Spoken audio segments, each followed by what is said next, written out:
utindini iwe besti meniti kesi iwe junior tube kana ndachibatidza chingoma vanotamba kana nemafanzi ivo vanochamba rito rangu rese ndiro ravapengesa iwe Efelina endandosvedza Katalina iwe Efelina endandosvedza Katalina geto rekumoza inongopigwa nemaninja iwe Efelina endandosvedza Katalina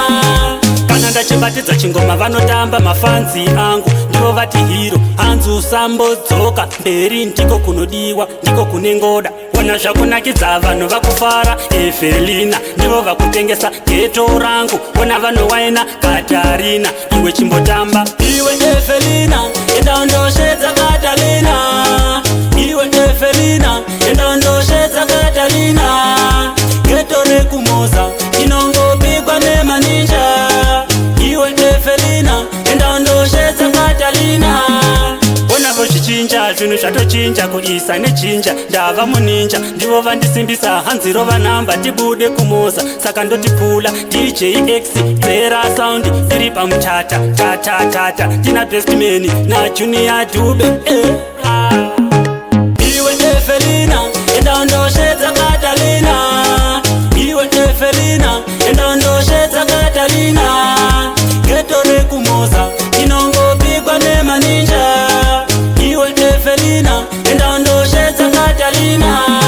kana ndachibatidza chingoma vanotamba mafanzi angu ndivo vati hiro hanzi usambodzoka mberi ndiko kunodiwa ndiko kune ngoda ona zvakunakidza vanhu vakufara Efelina ndivo vakutengesa geto rangu ona vanowaina Katarina iwe chimbotamba iwe Efelina endandosvedza Katalina iwe Efelina endandosvedza Katalina geto rekumoza inongopigwa nemaninja iwe Efelina endandosvedza Katalina ona vozvichinja zvinhu zvatochinja kuisa nechinja ndava muninja ndivo vandisimbisa hanzi rova namba tibude kumoza saka ndotipula DJ X Zera Sound tiri pamutata tata tina bestman najunior dube iwe Efelina endandosvedza Katalina iwe Efelina endandosvedza Katalina geto rekumoza inongopigwa nemaninja iwe Efelina endandosvedza Katalina